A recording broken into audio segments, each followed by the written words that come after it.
Herkese salam, mən psixoloq Aysel. Bugün love bombing haqqında danışmaq istəyirəm. Love bombing nədir?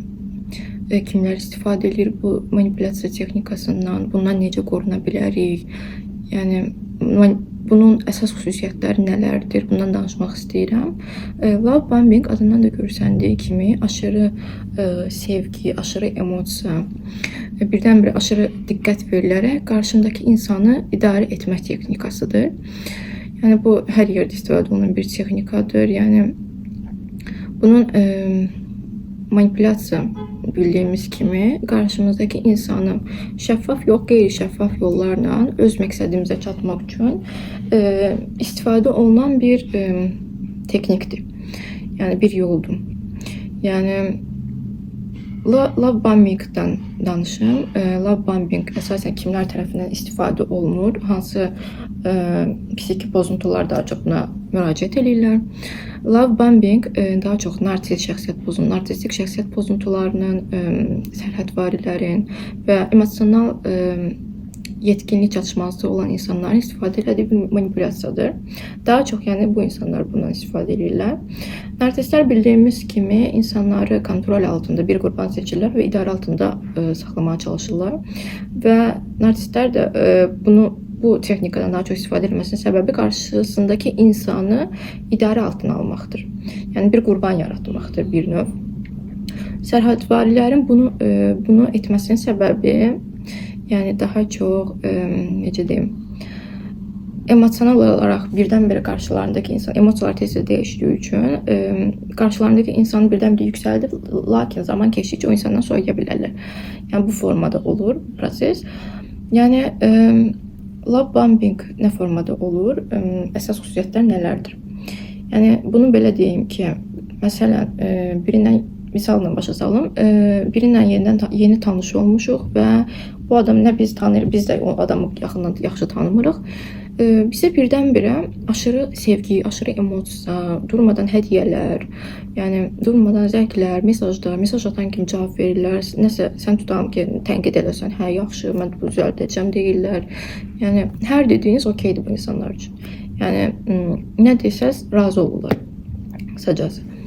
İlk öncə insan fikirləşir ki, nə yaxşı, mən dediyim hər şey eləyir, mən sevir, mənə dəyər verir. Amma soyuqqanlı düşünəndə anlaya bilərik ki, qısa müddətdə heç kəs o formada o qədər sürətli sevə bilməz. Yəni bu sağlam bir şey deyil əslində. Yəni proses bu formada gedir.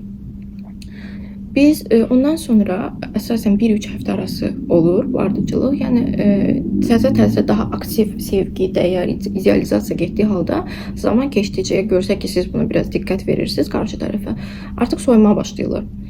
Cəmiyyətdə bu dəqiqə bunu çox insan, yəni pis məqsədlə istifadə edir. Yəni demək olar heç bir manipulyasiyanı, yəni yaxşı məqsədlə heç kim istifadə eləmir. Biz bunu necə anlaya bilər ki, biz manipulyasiya uğrayırıq, love bombinqə uğrayırıq? Bunun əsas göstəricisi odur ki, yəni bundan özümüzü qorumaq üçün əsas başlıca edə biləcəyimiz şey soyuqqanlı düşünmək. Bir həftənin içində hər şey necə belə tez gedə bilər? Bunu anlamaqdır. İkincisi sərhəd qoymaqdır. Qarşısındakı insanla mən tələsmək istəmirəm. Mən soyuqqanlı düşünmək istəyirəm. Bu formada da qarşındakı insana sərhəd qoya bilərsən. Yəni qarşındakı insan olsa başa düşəndə ki, heç nə onun istədiyi kimi getmir, idarən itirir, onsuz da yavaş-yavaş bundan uzaqlaşacaq səndən. Yəni bunları bilib özümüzü bu formada qorumalıyıq. Yəni əsasən birinlə münasibətə başlamışıq və qarşımızdakı insan sizi tanımadan, ay səninlə evlənəcəm, ay mən səni sevirəm, sən beləsən, idealsan, gözəlsən. Məntiqdən başa düşməliyik ki, yəni birincisi ideal insan yoxdur. Yəni isti soyuq eləyir çox insan. Məsələn, qarşındakı insanı ideallaşdırırlar başda ki, sən beləsən. Və birdən-birə deyirlər ki, mən səni tanımamışam, sən ideal deyilsən. Və qarşındakı insan istiliyə düşür, kontrol itir, özgüvən düşməyə başlayır. Bunu ilk öncə başa düşməliyik ki, hər insan özlüyündə idealdır. Yəni bizim dəyərimizi qarşımızdakı insan belirləmir, özümüz belirləyirik, özümüz anlamalıyıq bunu.